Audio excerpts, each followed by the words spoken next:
कांग्रेस पिछले 6 चुनाव में उतने विधायक जीत नहीं पाई। हो सकता है कि आगे कांग्रेस का एक और बड़ा विभाजन हो।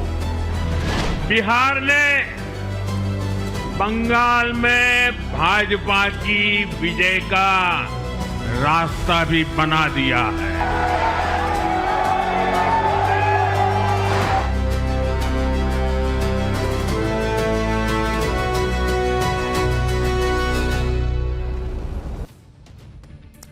नमस्कार, आप सभी का बहुत स्वागत न्यूज की पाठशाला में। न्यूज का इकलौता फैमिली शो जहां हर चैप्टर बड़े विस्तार से खुलता है। और आज चैप्टर खुलेगा नरेंद्र मोदी की उस पॉलिटिक्स का जिसका जवाब राहुल गांधी और पूरे इंडिया अलायंस के पास नहीं। आज बिहार चुनाव के नतीजे आए हैं तो देश नरेंद्र मोदी के उस चेहरे को भी याद कर रहा है जो 2024 के चुनाव के नतीजे के बाद देखा था, और इन तस्वीरों को भी देख रहा है कि कॉन्फिडेंस इसको कहते हैं बॉस, की पूरी तस्वीर ही पिछले एक साल में पलट के रख दी। और बिहार ने तो आज गजब ही कर डाला है। ऐसा जनादेश दिया बिहार ने, क्या आंधी, क्या तूफान, क्या सुनामी। भाई साहब नरेंद्र मोदी के सामने हल्के दिख रहे हैं। नरेंद्र मोदी ने गर्दा उड़ा दिया है बॉस, और ऐसा गर्दा उड़ा दिया कि उधर नरेंद्र मोदी की डबल सेंचुरी हो गई, इधर राहुल गांधी और इंडी गठबंधन सीट के लिए तरस रहे हैं कि देख तो भाई तेरे पास कुछ सीट है। क्या जबरदस्त नतीजे आए हैं बिहार के। विपक्ष साफी हो गया। वो सारे नैरेटिव जो नरेंद्र मोदी के खिलाफ राहुल गांधी और इंडी गठबंधन लगातार बना रहा था, वो सारे नैरेटिव बिहार के इस रिजल्ट से नरेंद्र मोदी ने एक बार में धुआं कर दिया। और नरेंद्र मोदी का यही स्टाइल है। राहुल गांधी इधर से उधर घूम घूम के बोलते हैं। नरेंद्र मोदी रिजल्ट में बोलते हैं कि लो आवाज नीचे। राहुल गांधी और इंडी गठबंधन को लग रहा था कि 2024 के चुनाव से उन्होंने नरेंद्र मोदी को कमजोर कर दिया, लेकिन आप देखिए कि 2024 के बाद से नरेंद्र मोदी ने जो कमबैक किया है वो पॉलिटिकल पंडितों के लिए भी सीखने लायक। आज बिहार जीता, इससे पहले दिल्ली, महाराष्ट्र, हरियाणा एक के बाद एक चुनाव जीतते चले जा रहे हैं। और यह भी कोई मामूली जीत नहीं दर्ज कर रहे हैं, हर बार पिछली जीत से बड़ी जीत। इंडी गठबंधन के नैरेटिव को तोड़ते चले जा रहे हैं, रिकॉर्ड पे रिकॉर्ड बनाते चले जा रहे हैं। और अगर आप मोदी मैजिक को देखेंगे, दिल्ली में कोई सोच नहीं सकता था कि केजरीवाल को कोई हरा सकता है। केजरीवाल खुद माने बैठे थे बॉस कि मैं शीश महल से ना निकलता, मैं तो यहीं रहूंगा। 10 साल लगे लेकिन केजरीवाल को आउट कर दिया। बिहार में कोई सोच नहीं सकता था कि 20 साल के राज के बाद इतना बड़ा मैंडेट आ जाएगा कि 200 पार चला जाएगा मामला। भाई सीट ही 243 है और गठबंधन को आ गया है 200 पार, तो दूसरा तो खत्म ही ना हो गया। लेकिन यह अकल्पनीय काम भी नरेंद्र मोदी और नीतीश कुमार ने मिलकर कर डाला। हरियाणा में तीसरी बार सत्ता में आ गए, महाराष्ट्र में जबरदस्त जीत हासिल कर ली। नरेंद्र मोदी अपने ही रिकॉर्ड तोड़ते चले जा रहे हैं, नए रिकॉर्ड बनाते जा रहे हैं। उधर राहुल गांधी भी एक रिकॉर्ड बनाते चले जा रहे हैं, और वो रिकॉर्ड है एक के बाद एक चुनाव हारने का। 2004 में जब से राहुल गांधी पॉलिटिक्स में एक्टिव हुए हैं, तब से कांग्रेस पार्टी को 95 चुनाव हरा चुके हैं। 95 बॉस। राहुल गांधी रिकॉर्ड बनाने की कगार पे हैं, सेंचुरी ठोकने वाले हैं बॉस। कांग्रेस उनके रहते हुए 95 चुनाव हार गई, मात्र 5 बचे हैं, सेंचुरी हो जाएगी। 96वां उनका मान के चलिए बंगाल में होगा ही, वहां तो उनका खत्म मामला है। तो बस 4 बचेगा। उसके बाद राहुल गांधी की जय जयकार करेगा पूरा इकोसिस्टम कि सर आप 100 हरा दिए। बिहार चुनाव ने राहुल गांधी और इंडी गठबंधन के सारे नैरेटिव को ध्वस्त कर दिया। देखिए राहुल गांधी क्या क्या नहीं बोले वोट चोरी का मुद्दा है। पब्लिक ने बिहार की कहा कि हटाओ इसको, देखो डस्टबिन में ये मुद्दा, मेरे लिए नहीं है। वोट चोर, गद्दी छोड़, अरे आप छोड़ो भाई, हटो रास्ते से। उन्होंने कहा नरेंद्र सरेंडर, इसका नैरेटिव राहुल गांधी ने चलाया। रिजेक्ट, हटाओ इसको, खत्म करो मामला। जेन जी की बात की, युवाओं ने मोदी पे ही भरोसा कर दिया उल्टा, जेन जी मोदी के लिए वोट दे दे के चलाया। 20 साल की एंटी इनकम्बेंसी की बात की, यहां उल्टे प्रो इनकम्बेंसी चल रही है बॉस। पब्लिक छोड़ने को तैयार नहीं है, ये बढ़िया ही काम चल रहा है, तुम्हारी गाड़ी में काहे बैठना है। सबको सरकारी नौकरी देने पर किसी ने भरोसा ही नहीं किया। तो क्रेडिबिलिटी का भी है इश्यू उन लोगों का कि राहुल गांधी जो बोलते हैं उस पर लोगों को भरोसा नहीं होता। तेजस्वी यादव ने ऐसा बोल दिया कि उनका बस चलता तो कहते कि तुम लोग को एक एक को मंगल ग्रह पे घर दे दूंगा। पब्लिक समझ गई कि ओ घुमा रहा है आदमी। जलेबी छानने से वोट नहीं मिलता बॉस। बिहार की जनता सुबह सुबह बोरे बोरे कचौड़ी जलेबी निपटा देती है, वैसे ही जलेबी छानने वालों को निपटा दिया। बिहार की जनता ने इंडी गठबंधन का सारा नैरेटिव ही गिरा दिया भाई। दूसरी तरफ पब्लिक ने पीएम मोदी के नैरेटिव पर अपनी मुहर ठोक दी। भाई ऑपरेशन सिंदूर के बाद पहला चुनाव था, बम्पर जीत। यानी ऑपरेशन सिंदूर को जो लोग कह रहे थे कि अरे भारत की सेना ने तो कुछ किया ही नहीं, मोदी ने सरेंडर कर दिया, पब्लिक ने कहा कि बहुत जबरदस्त पाकिस्तान को मारा, ये आदमी हमको पसंद है। जीएसटी के फैसले के बाद पहला चुनाव, धमाकेदार जीत, लोगों के खाते में सीधे पैसे देना, उससे इस पर इंपैक्ट पड़ा। महिला सशक्तिकरण के लिए काम किया, उसका इस धमाकेदार जीत में रोल बताया जा रहा है। बिहार में नरेंद्र मोदी की इस बम्पर जीत ने इंडी गठबंधन की दूसरी पार्टियों में भी खलबली मचा दी, क्योंकि भाई उनको दिख रहा है बिहार के बाद अब बंगाल, वहां सबकी नजर है, फिर यूपी, वहां सबकी नजर है। अखिलेश यादव से लेकर ममता बनर्जी सबको लग रहा होगा कि अब यूपी बंगाल में क्या होगा, क्योंकि नरेंद्र मोदी का जो बुलडोजर चल रहा है वो तो गिराता चला जा रहा है मामला। अखिलेश यादव का डर तो आज जाहिर भी हो गया। बिहार चुनाव के नतीजों का कंप्लीट विश्लेषण आपको दिखाऊंगा। यूपी बिहार में क्या हलचल मच गई है, राहुल गांधी को लेकर क्या कांग्रेस पार्टी के अंदर बगावत होने वाली है, कांग्रेस पार्टी क्या टूटने वाली है, मोदी ने आज क्या क्या बोला है इस जीत के बाद, बिहार में इस बम्पर जीत के पीछे का असली कारण क्या है, नरेंद्र मोदी कौन सा MY फैक्टर ले आए हैं, पूरा विश्लेषण उसका चैप्टर आज खोलूंगा। लेकिन पहले जो आज दिन भर हुआ है उसकी एक झलक देखिए।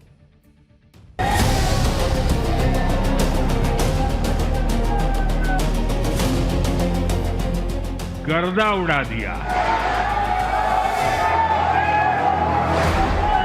माय फॉर्मूला दिया है, और ये है महिला और यूथ। कांग्रेस पिछले 6 चुनाव में उतने विधायक जीत नहीं पाई। हो सकता है कि आगे कांग्रेस का एक और बड़ा विभाजन हो। बिहार ने बंगाल में भाजपा की विजय का रास्ता भी बना दिया है।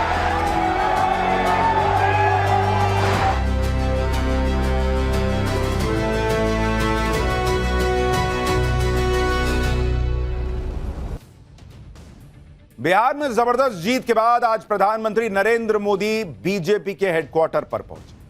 वहां पर उनका जबरदस्त स्वागत हुआ और नरेंद्र मोदी ने वहां पर जबरदस्त स्पीच भी दी, जिसमें कांग्रेस की तो क्लास लगाई ही, दूसरे इंडी गठबंधन की पार्टियों की में भी खलबली मचा दी। उसके बारे में आपको आगे विस्तार से दिखाऊंगा।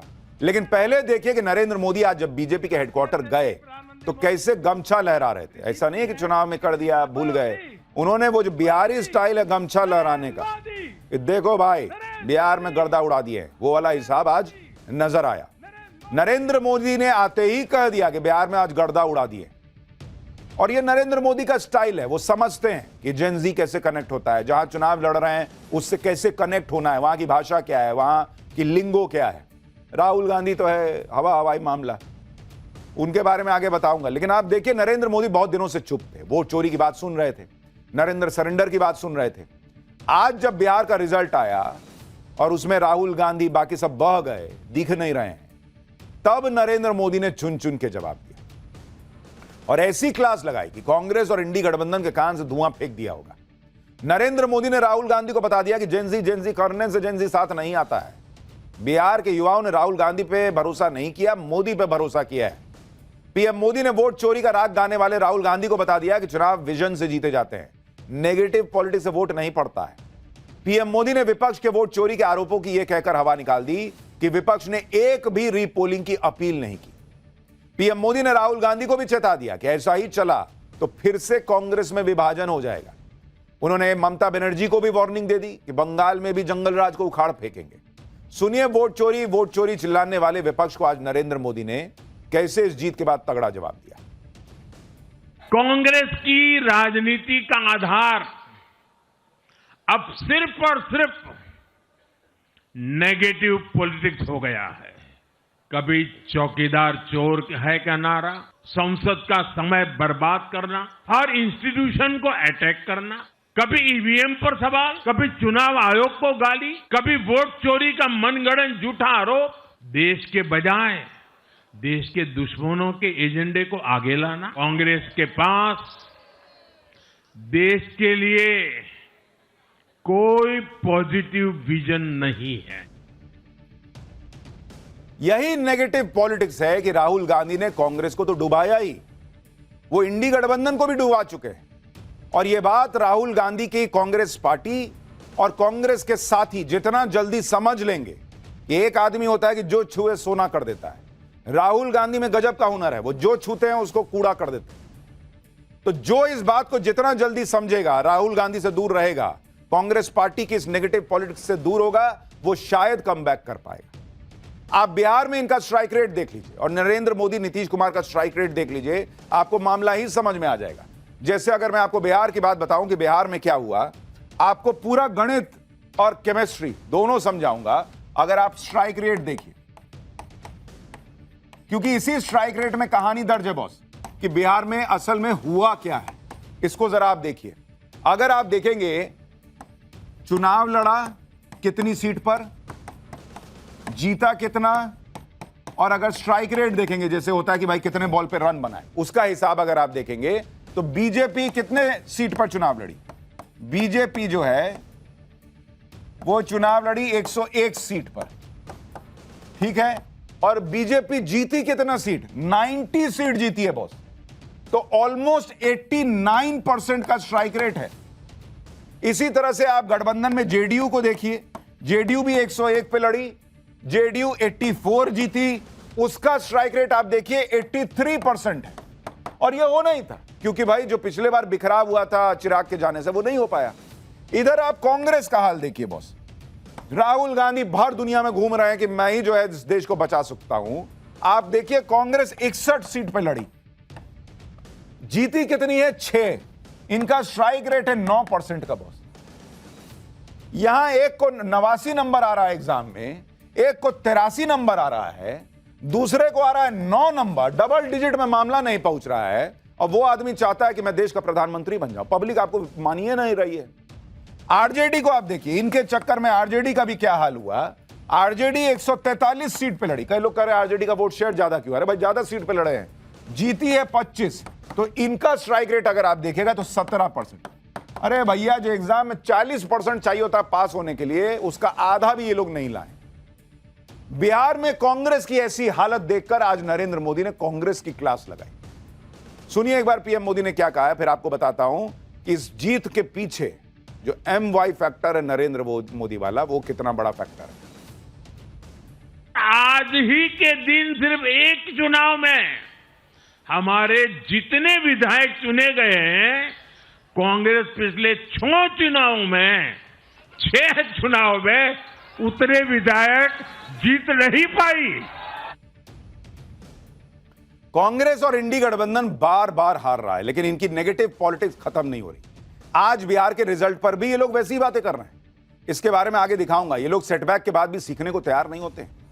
आप देखिए कि नरेंद्र मोदी को भी सेटबैक तो मिले थे, लेकिन उन्होंने कमबैक किया सेटबैक से।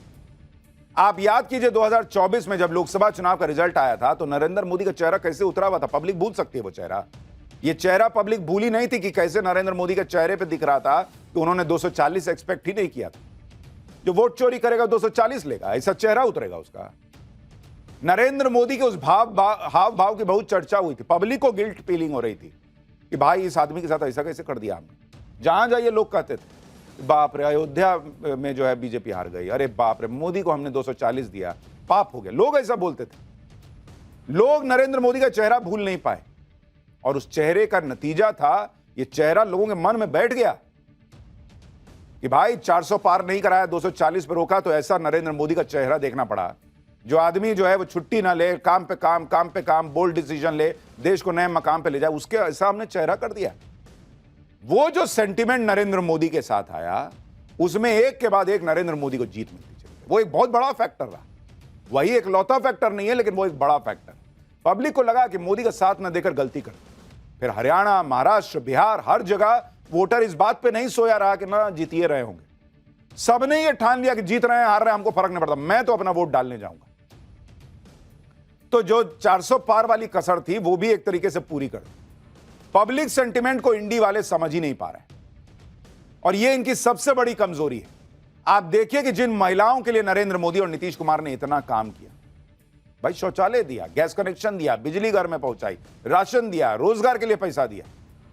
उनके लिए इंडी गठबंधन ने प्रचार के दौरान व्यक्तिगत हमले किए। इंडी गठबंधन के मंच से पीएम मोदी की मां के लिए अपशब्द कहे गए, पीएम मोदी की मां को गाली तक दी गई, पीएम मोदी के लिए वोट चोर गद्दी छोड़ के नारे लगाए गए। राहुल गांधी जब तब नरेंद्र मोदी के लिए तू तड़ाक करके बात करते हैं, इज्जत ही नहीं देते हैं।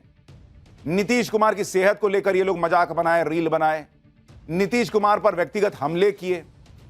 ये लोग ये समझ ही नहीं पाए बॉस कि मोदी और नीतीश कुमार, ये दोनों लोगों का जो महिला वोटर से कनेक्ट है, वो महिला वोटर जो है जिसको इन्होंने इतनी इज्जत दी कि उनको अब सड़क पे शौच के लिए नहीं जाना पड़ता, उनको जो है वो इतनी इज्जत दी कि अब घर पे सिलेंडर से आराम से खाना बन रहा है, उनके घर में बिजली आ रही है, महिलाएं जो है वो साइकिल दी कि जाओ पढ़ो, बेटियां स्कूल छोड़ती थी उनको स्कूल भेजा। जो मोदी नीतीश महिलाओं को इज्जत दे रहे थे, उन मोदी नीतीश को आप पर्सनली बेइज्जत करने की पॉलिटिक्स कीजिएगा, महिला छोड़ देगी। इन बयानों और अपशब्दों ने महिला मतदाताओं को इंडी गठबंधन से और दूर कर दिया। राहुल गांधी सोचते हैं मैं नरेंद्र मोदी को तू तड़ाक करके बात करता हूं, पब्लिक मुझे माचो समझेगी। अरे माचो नहीं समझ रही है बॉस, पब्लिक को पसंद नहीं आ रहा। बिहार में ये सब नहीं चलता है कि बड़ा आदमी को जो है, जो आपसे उम्र में कम से कम बड़ा हो, उसको आप इस तरह से तू तड़ाक कीजिए। पब्लिक समझ गई कि ना ये आदमी सटने लायक नहीं है। इंडी गठबंधन ने महिला मतदाताओं का मिजाज समझने में गलती कर दी। दूसरी तरफ पीएम मोदी और नीतीश कुमार की योजनाओं ने महिलाओं को अपनी तरफ आकर्षित किया। बिहार में इतनी भारी जीत के कई फैक्टर हैं, लेकिन सबसे बड़ा फैक्टर महिला वोटर्स का ही माना जा रहा है। महिलाओं के लिए पीएम मोदी की योजनाएं, बिहार में सीएम नीतीश कुमार की योजनाएं, इन सब का असर वोटिंग पैटर्न में देखने को मिला। और अगर आप देखेंगे, चुनाव से पहले मुख्यमंत्री महिला रोजगार ऋण योजना शुरू की गई। 1.5 करोड़ महिलाओं को रोजगार के लिए 10-10 हजार रुपए डाले गए। पंचायतों और नगर निकायों में महिलाओं को 50% आरक्षण दिया गया। बिहार में 1,35,000 महिलाएं सरपंच, पार्षद और मुखिया बन सकी। मुफ्त साइकिल योजना के तहत हर साल 14 लाख साइकिल बांटी गई। लड़कियों का ड्रॉप आउट रेट 40% से घटकर 18% हो गया बॉस। लड़कियां स्कूल आधे में छोड़ना बंद कर दी। 2016 में शराबबंदी की, जिसका महिलाओं पर डायरेक्ट असर पड़ा। घरेलू हिंसा के मामलों में 35% की कमी आई। महिलाओं की बचत 22% बढ़ गई। जीविका दीदियों के नेटवर्क का भी एनडीए को फायदा मिला। 10 लाख स्वयं सहायता समूह से करीब 1 करोड़ 20 लाख महिलाएं जुड़ी। मुख्यमंत्री कन्या उत्थान योजना से 1 करोड़ 80 लाख लड़कियों को लाभ हुआ। इसमें जन्म से लेकर ग्रेजुएशन तक 54,100 रुपए की सहायता राशि दी जाती है। छात्रा पोशाक योजना, लड़कियों को फायदा मिला। हर साल 1 करोड़ 40 लाख लड़कियों को पोशाक भत्ता मिलता है। जंगल राज वर्सेस सुशासन के नैरेटिव का असर दिखा।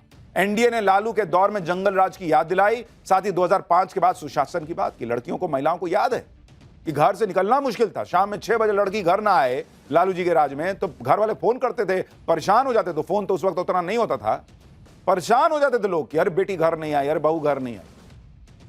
आज लोग 10-10 बजे घूम रहे हैं आराम से, 11 बजे रात में घूम रहे हैं। पब्लिक भूल जाएगी।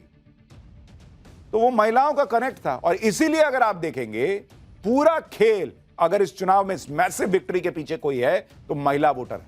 जो नरेंद्र मोदी कह रहे हैं ना, नरेंद्र मोदी ने 2 बात, उन्होंने जो कहा कि भाई आरजेडी का एमवाई क्या था। आरजेडी का एमवाई का मतलब होता था एम से मुस्लिम और वाई से यादव। नरेंद्र मोदी ने कहा कि तुम अपना एमवाई रखो। मोदी का एमवाई क्या है बॉस? मोदी का एमवाई, मोदी ने कहा कि एम से महिला और वाई से यूथ। मैं तो भैया इस पे फोकस करूंगा। और उसमें एम देखिए कि इनका मुसलमान भी इनसे छिटक गया, अभी आगे दिखाऊंगा। लेकिन मोदी के लिए जो एम फैक्टर है महिलाओं वाला, आप देखिए क्या हुआ है। बिहार में वोटिंग देखिए, बिहार में जो वोटिंग हुई, अगर उसको आप करीब से समझिएगा कि महिलाओं ने कैसे इस मैसिव जीत के पीछे भूमिका निभाई। पुरुष वोट कितना पड़ा? पुरुष वोट पड़ा 62.8%, 62.8%। महिला वोट पड़ा इस बार के चुनाव में, वो पड़ा ऑलमोस्ट 72% के आसपास, 71.6%। प्रति विधानसभा अगर आप देखेंगे, प्रति विधानसभा पुरुषों के मुकाबले अगर आप कंपेयर कीजिएगा तो ऑलमोस्ट 1800 लगभग महिला वोट ज्यादा पड़ा। महिला वोट हर कॉन्स्टिट्यूएंसी में 1800 वोट पुरुषों के मुकाबले ज्यादा पड़ा। हर कॉन्स्टिट्यूएंसी का आपको बता रहा हूं। पीएम मोदी के नाम पर महिला मतदाताओं ने एक तरफा एनडीए को वोट किया और यही 2005 और 2010 के चुनाव का डिफरेंस था। 2010 में एनडीए मैसिव जीता था, तब भी ऑलमोस्ट 10% महिला वोट बढ़ गया था उस चुनाव में 2005 के मुकाबले। इस बार भी 2020 के मुकाबले 12% महिला वोट बढ़ा। महिलाओं ने कहा नहीं चाहिए भाई ये राहुल गांधी और तेजस्वी वगैरह। लेकिन इंडी गठबंधन के नेता इसे स्वीकार करने के बजाय फिर वही वोट चोरी कर रहे हैं। इंडी गठबंधन में शामिल उद्धव ठाकरे की शिवसेना की नेता प्रियंका चतुर्वेदी ने महिला मतदाताओं पर फोकस करने की बात कही। प्रियंका चतुर्वेदी ने कहा कि डियर ऑपोजिशन लीडर्स, बिना मांगी सलाह है कि देश की महिलाओं से बात करिए। महिलाओं के बिना कोई भी विकल्प तैयार नहीं हो सकता है। यानी इंडी गठबंधन के नेता भी मान रहे हैं कि जमीनी मुद्दों और लोगों से जुड़े मुद्दों की बात करो। इसी पर पीएम मोदी का फोकस रहता है और इसलिए वो जीतते हैं। इंडी गठबंधन वाले अपने एमवाई समीकरण के सहारे थे। मुस्लिम यादव वाला नरेंद्र मोदी ने महिला यूथ लॉन्च किया। महिलाओं का आपको फैक्टर मैंने आपको दिखाई। बिहार में अगर आप यादव फैक्टर देखिएगा, वाई वाला, बिहार में यादव बहुल सीटों में 45 सीटें आती। एनडीए ने इसमें जो है जो यादव बहुल सीटें हैं उसमें से 45 एनडीए ने जीती, जबकि महागठबंधन को सिर्फ 16 सीट मिली। इसी तरह मुस्लिम बहुल सीटों में से 39 सीटें एनडीए ने जीती और महागठबंधन को सिर्फ 8 मिली, उसमें 5 एआईएमआईएम उठा के ले गया। यानी जो उनका एमवाई था मुसलमान और यादव, वो भी छोड़ चुका है बॉस। मुसलमान भी कह रहा है कि मुसलमान दरी बिछाने के लिए नहीं है, ओवैसी जी सही बात कर रहे हैं। और यादव भी कह रहा है कि झूठे हिंदू को जाति में बंटना ही नहीं है, मैं मोदी के साथ जा रहा हूं। तो इनके पास कुछ बचा ही नहीं, ठेंगा। इसी पर आज पीएम मोदी ने इंडी गठबंधन को घेरा भी। एक बार पीएम मोदी को सुनिए। बिहार में कुछ दलों ने तुष्टीकरण वाला MY माय फॉर्मूला बनाया था, पर आज की इस जीत ने एक नया सकारात्मक MY माय फॉर्मूला दिया है और ये है महिला और यूथ। उनकी इच्छा, उनकी आकांक्षा और उनके सपनों ने जंगल राज वालों के पुराने सांप्रदायिक माय फॉर्मूले को पूरी तरह ध्वस्त कर दिया है।